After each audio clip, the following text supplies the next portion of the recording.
Okay, in this video I'm going over the main card of UFC Fight Night Qatar, Arman Tsarukyan versus Dan Hooker. The entirety of the card was extremely good. Overall, 10 out of 10 card. One of the best cards I've ever watched in my life. There were 9 finishes total, 5 knockouts, 4 submissions, and every single fight except for one on the main card was a finish. So overall, extremely good. They really like to stack up these like Middle Eastern cards very early in the day for me, which I don't mind very much. I just get to get it over with, which is cool. But overall, this card was fucking perfect. And even the non-finishes, the decisions were even pretty fun. Like Alexandre Topuria getting a really skillful, amazingly like developed technique-wise decision over Beksa Almacan. Very skillful fight, and it was very fun to watch. But yeah, a ton of finishes, extremely fun card, and I got a 100% prediction rate on the main card, which I'm very happy about. So we'll start with Tagiru Limbekov versus Kyoji Horiguchi. So Kyoji dominated this fight from start to finish pretty much. There was a little bit of hairiness in the grappling at the very beginning where Tagir got him down, was able to hold him down for a second, but Kyoji backed up to the fence, was able to stand up, was able to keep it on the feet, or keep himself on top in the grappling, which we'll get to later. But the first round, Kyoji's slamming the leg kick from at the very beginning. He has a lot more forward pressure on the feet than Tagir. Another thing is Kyoji looks really, really small. Like, really small when this fight starts, and it makes me really worried about my pick. But Kyoji's a little feisty little motherfucker, and he was pressuring forward and throwing a lot of output in this fight. Being very technically strong, but just going forward a lot and landing a lot of leg kicks, which started to add up in the first.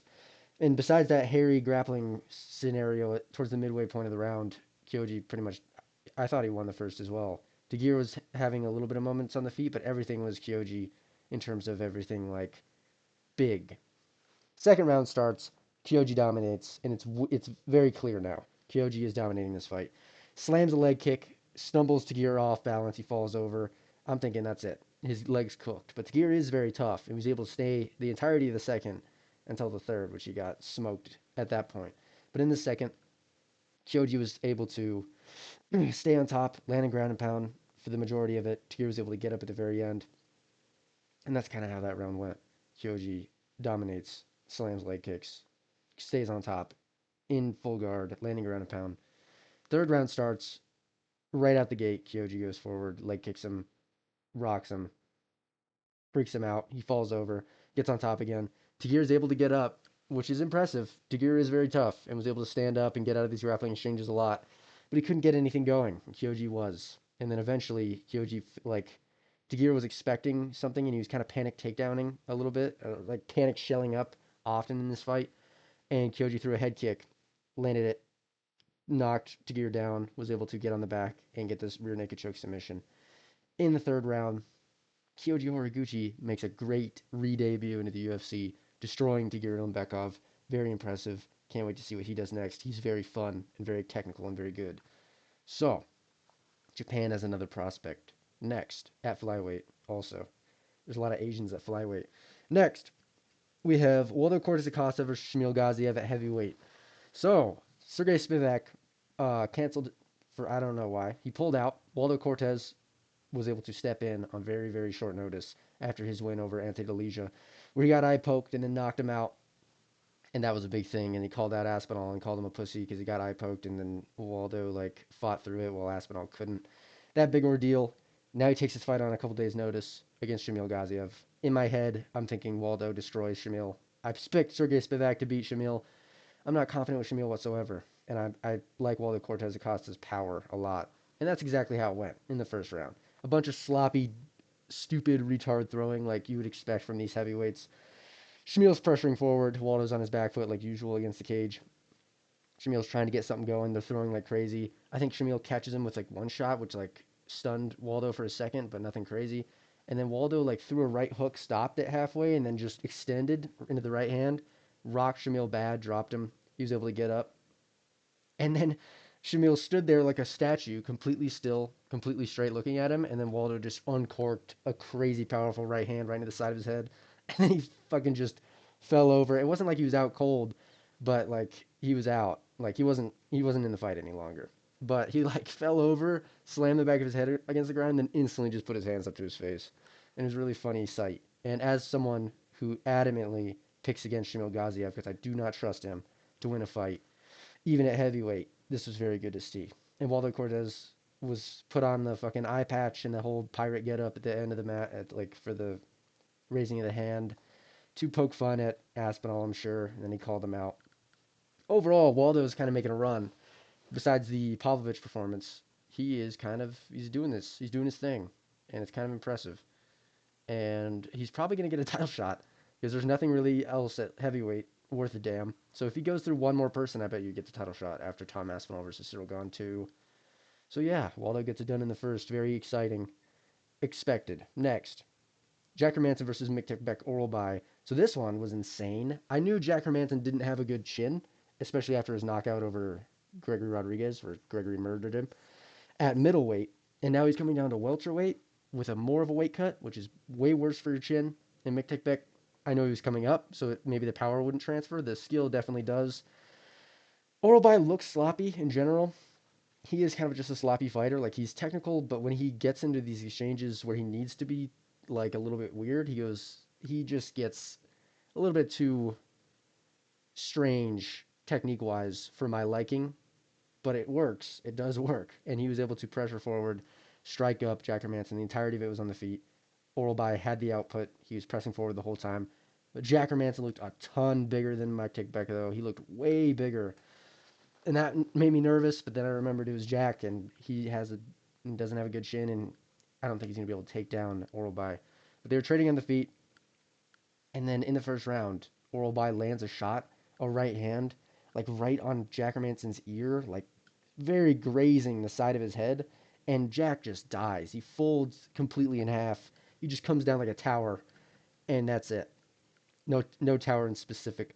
But yeah, Oralbai murders Jack Hermanson in the first round. Jack's out completely cold, dead on the canvas from a right hand that barely landed, but it hit right on the button, like right in the back of the head, where I guess that's just a shut off switch for some people because he went down like rocks, and it was very impressive. And Oralbai is a very funny fighter to watch and look at. At welterweight, I honestly don't see him going very far. I'm not gonna lie. He can beat Jack Hermanson in his age and his lack of skill because he's higher weight class. But there's a lot of good welterweights right now, and I'm thinking the best one he could maybe beat is a Bonfim. I doubt it. I bet you Gabriel Bonfim beats Oralbai. His Rebecca loss is still not. It's not impressive considering what Rebecca's been doing, losing as of late. So yeah, Oralbai gets it done. I don't think he's going to do much at welterweight. I don't think that's in his future. Like, I don't think he's going to become top five or title contention or anything like that. There's a lot of good welterweights, as we'll get to in a minute, I guess, for the co-main event. But yeah, next, Volkan Ozdemir versus Alonzo Menifield. So another first round knockout for Volkan Ozdemir, as predicted. Alonzo Menifield literally didn't have anything. He had one good shot. He had one really good shot that landed on Volkan, and it scared me. And he kind of stumbled, and I was like, "Oh fuck, is the big dumb oaf with crazy power gonna do it?" But he didn't. Volkan Ozdemir pressure forward really well, cut off the cage, was able to get him up against the cage and keep him there the entirety of the fight. Alonzo was backing up and against the cage the entire time while Volkan's coming forward, landing shots, landing a lot of shots. And then Volkan eventually lands a lead uppercut and then to a lead knee. So he like follows through with the uppercut into the knee, right into Alonzo Mayfield's fucking face. Stumbles Alonzo. He's like, oh shit. He starts like boxing, weaving, like really dipping everywhere, trying to avoid the punches. But Volkan's throwing punches and bunches and trying to clip him, and he's not being overzealous. And he eventually clips him a couple times, which wobbles him. He's like, oh fuck. And then a really mean left hand catches Alonzo Menifield straight on the jaw. He dies, completely limp. But then he's like awake. He like comes to, like he was. By the looks of it, I get like 100% good stoppage, obviously. But from the first glimpse, it looked like he was just dead. But then he does like wake up and like try to move, but then he like falls into the ref's arms, and the ref's like has to carry him, which I'm sure wasn't easy. But yeah, Volkan Ozdemir gets it done in the first very easily against Alonzo Menifield.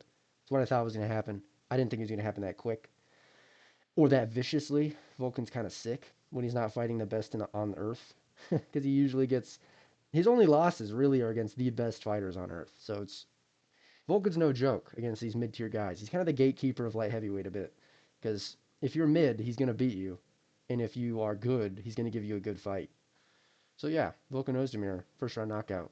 Impressive. Next, Belal Muhammed versus Ian Machado Gary. So the one decision on the main card, you wouldn't believe it. You wouldn't believe that it was Belal, right? 100% Belal, the only decision. But this time, Belal did not get the decision win. Ian Gary got it, rightfully so, over 3 rounds. Ian was just better on the feet. Belal had a lot for Ian to handle though. A lot more than I thought, especially on the feet. He had nothing in the grappling. Belal could not take down Ian Gary once, and he looked slow and bad, which makes me worried for Jack. I think Jack might not have a good run of things as of late, like after the Islam fight. I don't think he's gonna bounce back the way I want him to, because Belal looked like shit in the grappling, and he kind of always does. And I think welterweight was just shit before this new guard has come up. But yeah, Belal could not take down Ian Gary once in the entire fight. He went for a lot of them. Not a good look for welterweights in general. But yeah, Ian Gary is just good. He's very good. There's a reason he's given Shavkat his toughest fight and Carlos Prates his toughest fight. He's good. He's well rounded and good. But he's not like Belal is kind of touching him on the feet, which is really funny to watch. Because the whole time I'm thinking Canelo hands. I'm rooting for Belal at this point. I want him to win. It'd be really funny if Belal knocks out Ian Gary. I just want to see Ian Gary out cold so bad. So much more than anyone else. I don't even know why at this point. But I just do. He's almost like too nice. Like, why are you trying to shake hands with Belal before the fight starts like you're about to fight? Like, I get it. There's the respect thing and but come on. I guess Oliveira does the same shit and he trains with Oliveira and maybe that's where he gets it from, but I don't know. Coming from Ian, it's just like, ugh, go away. I don't know. Ian Gary bothers me. But yeah, as a fight, for the fight, Belal Muhammad was pressuring forward. Ian Gary's on the outside, like he always is, but he's playing his footwork game extremely well, distance managing well, was able to move around and keep Belal off of him. But Belal was throwing like he would always throw. The only shot that had success for Belal in the entirety of the fight was when he would kind of dip and throw like right overhand, and it would land occasionally, but it was never gonna do anything significant. And Ian Gary did eye poke Belal once, but then there was a second eye poke that was not at all an eye poke, and he just like double fisted his face. It wasn't an eye poke. Maybe the thumb caught his eye, but it wasn't an eye poke. But Belal really wanted it to be, and he did juice it for a while, even after the replay, and it was clearly not an eye poke. They just let him recover still, which is fine. Start taking, I guess not in that scenario, but I guess yeah. Ian got the warning and he closed his hands. That's how it should be. Some people don't. You got to take a point. On the second one, you got to take a point. Not in this scenario, obviously, but in every other scenario, we got to fix eye pokes. We got to fix them. It's a cancer to the sport, and it's ruining like amazing main events. So yeah, Ian Gary was able to be on the outside, landing better shots. His jab was quick. He looked quick, way faster than Belal. He was able to stuff every takedown, keep it on the outside, and pepper Belal bad. He cut him open in the first, right up below his eye with like the first punch he threw. And it was just an Ian Gary moment. He barely, he was winning. There wasn't really an argument for Belal, but he kept it close enough that if you were really delusional, you could give an argument for Belal. It's the two decisionator kings of the world fighting each other, so you'd expect it to go this way. But yeah, Ian gets it done, calls out Islam. It wasn't a boring fight, but it wasn't what Carlos Prates and Miles Morales and Michael Morales just did. Like, he didn't get a sick fucking finish in the first round against an amazing competitor.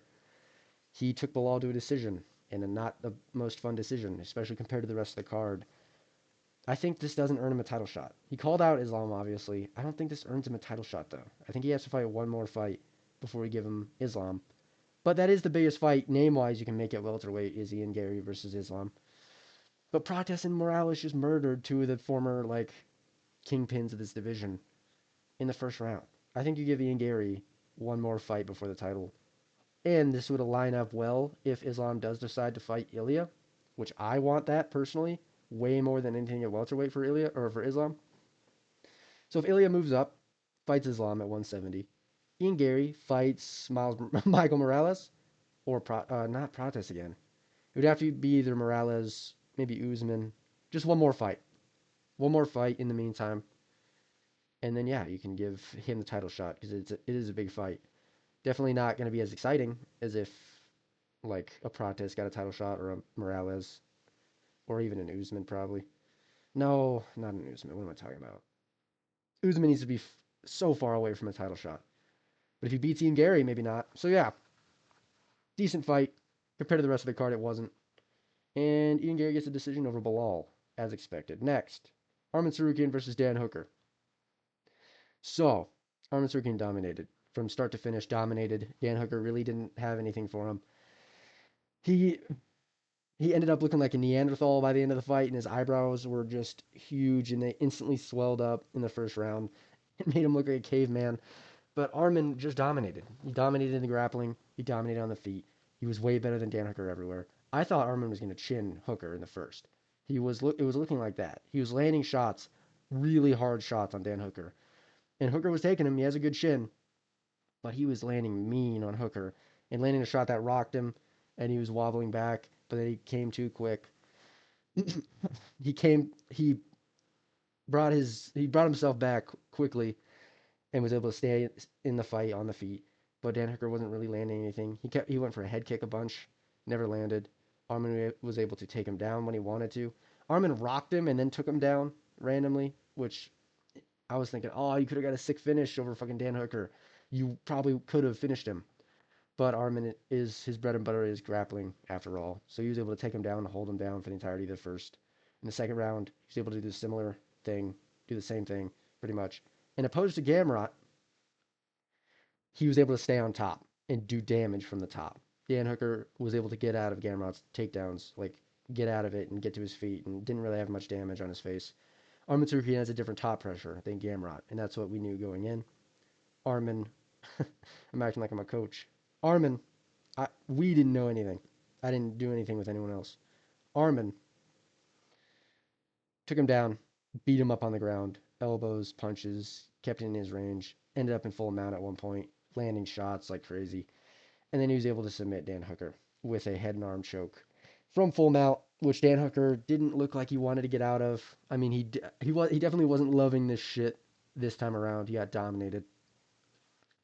I like Dan Hooker a lot, but he just was not the skill level of Arman. I'm sure his broken arm 10 times in a row didn't help either. But yeah, you give Arman the title shot. You give Arman to Ilia Topuria. He earned it. So if they don't want to do the Islam Ilya fight, which now I doubt they will because of Arman, you'd give Arman to Ilya, and it's a sick fight. And then if Ilya beats him, then you can move him up. But yeah, Arman proved that he isn't just a rich kid, and he's obviously a top contender, and he's good. And he's a freak athlete. Dan Hooker, oh yeah, forgot to mention, in the second round, the way Dan Hooker got on the ground was him pulling a guillotine against Arman Tsarukyan, one of the best grapplers and freak athletes you'll ever see in your life. He's not getting guillotined. If Charles Oliveira couldn't do it, you're not going to be able to do it. What are you thinking? So he was able to do that. He went for the guillotine, went fully down for it. Arman like gator rolled out of it in like a second. It was like really freaky athletic thing to watch. Arman is a weird freak, genetic freak, but yeah, he gator rolled out of it, instantly landed on top, got in full mount, and submitted him. So bad decision making from Dan Hooker. He made the correct decision making that as like he looked like he would make that decision making at the time because he looked like a caveman. But yeah, Arman Tsarukyan submits Dan Hooker in the second round. Yeah. Second round. So yeah, that's about it. Let me know what you think about the card in general or my take on it all. And I will see you soon.